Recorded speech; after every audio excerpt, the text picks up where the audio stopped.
think we have am I correct? We have maybe just a couple minutes for questions? Okay. I'll defer to someone else, so just tell me what to do. All right. Eric Aidenhen with Wells Fargo. Thank you very much for sharing your story. And I like the intellectual part of it too, because I'm a student of diversity right now. As we desire to build a multicultural community, you said we need greater tools, right? So there are people who are biased, we know that, and they are conscious about it, and there are people who are biased, but they are not conscious about it, right? And we know how to treat this. We have tools for that. We need to be brave. But there are people who are biased and say they are not conscious about it. That group, I don't have a name for it. And that is a place how people could sleep notes underneath the door at night. How do you deal with that? Both in institutions like Drake. Our heart is broken, not just only Drake, including me as a parent. But also in our community. Tomorrow it might be a workplace. Could be anyone in this room tomorrow. Yeah. How do we deal with that? Yeah. And what do you call that group that is in that gray area? This is conscious, this is unconscious, but that group, what do you call them if you have a name for it? So the group in the middle that might not be aware that they have bias. So there's folks that are explicit like, yep, I'm biased and I'm naming it and claiming it. Folks learning that we all have biases and and then there's the middle. So that doesn't realize they have biases and are sort of like, oh, gotcha, okay. People that know they're biased but pretend to be unbiased. Okay, I'm not sure what to call that group. I would probably have nicer names 2 weeks ago than I could say today.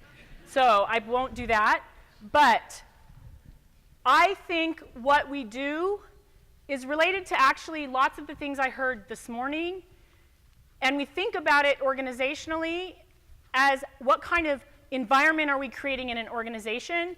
Because what I've heard students say at Drake, and I think this is true as someone who's been at Drake for 14 years, we need to make Drake an environment that someone who wanted to come and pretend they were not biased, but then do biased things, feels so alienated and isolated that they don't even want to be there, right? Now, I'm not talking about, there are lots of young people, and there's lots of adults who don't know yet how to tackle and show up in an anti-racist way. We can work with those folks. I can work with those folks, right? But we need to create over the long term, the work is to create an environment that makes the climate so anti-racist that folks that refuse to budge on that just literally don't feel comfortable there, right?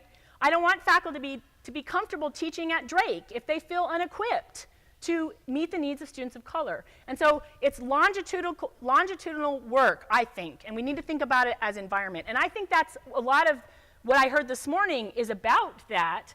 And with that, we've got to continually, anti-racism will often be the first thing to slip away, even in inclusion work.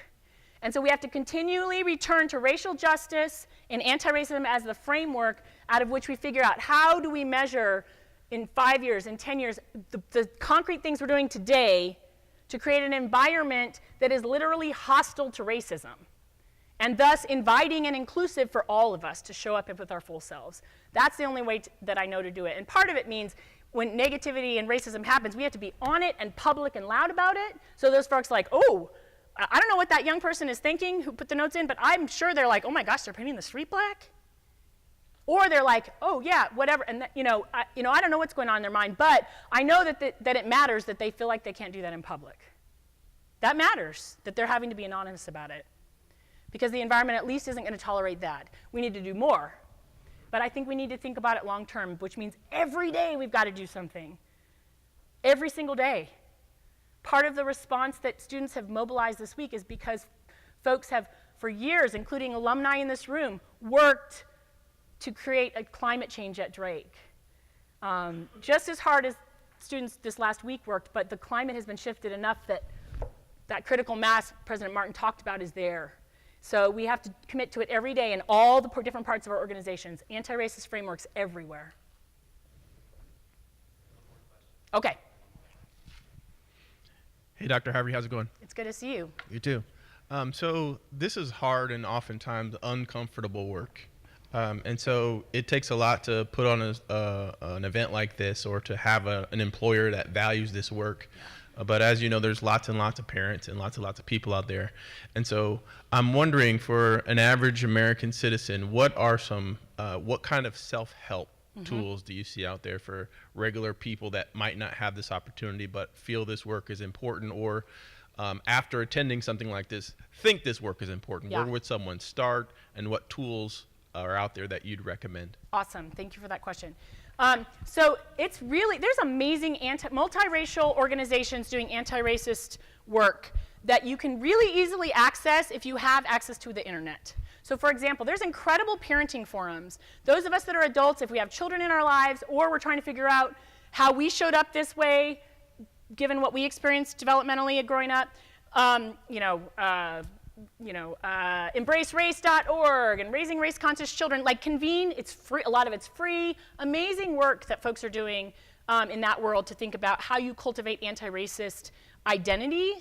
And it's very often multiracial work that is talking about that. It's not just white folks talking about that. I mean, white people, we have more addition and multiplication and division to learn, but many times there are people of color interested in and very committed to helping us learn the mathematics we need to learn. So that's like one part of life, but it's true in any part of life. For example, I literally think every white American who is distressed about what's going on in the country racially needs to write down how many hours they spend reading the news and engage in social media every week. And say, you know what, I'm going to take 80% of what I read, 80%, let's say I read 10 hours online. 80% of that, I'm going to exclusively read feminists of color writing about the news.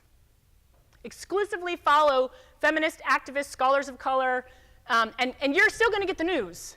But you're going to learn multiplication, division, calculus. If you start reading what people of color are saying, it's like they're writing everywhere, but we have to decide to use their analysis. And it's sometimes going to be different with each other. I'm not suggesting people of color have one voice on anything, but we have to reshape how we see the world individually. We need to take the toolkits that have been offered here and understand and practice those in our organizations, right? And take them seriously and go, oh, discomfort is part of the work. There's no way to be uncomfortable. I mean, there's no way to remain comfortable and grow what we need to grow. And so actually, I welcome discomfort.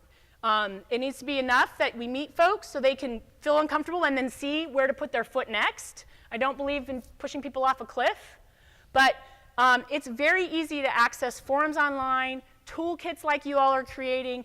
We need to make a commitment to literally centering the work of people of color and how we move through the world. Instead of volunteering at my kid's school, right? We all have only a limited number of hours a week. I've got 2 white kids. They're going to be fine. I don't volunteer in spaces where mostly white people are going to benefit from that. My extra time and energy, I'm clear about pouring it into anti-racist works and doing so in spaces where people of color are leading. We can make that commitment, and doing that, I screwed it up a lot. At first, I still screw it up, but it's changed how I move through the world, and we can all make a commitment to do that. We need to put our resources and our time and energy in spaces that benefit communities of color by sort of having communities of color back who are already mobilizing, acting, and moving, right? They don't need us white people to come in and do it. They will welcome the labor and support and the resourcing of like adding some more folks to that labor, I think. So those are some of the concrete ways individually I think we have to decide to do it and then reach out. It's really easy to find if you decide it's important. Okay, thanks.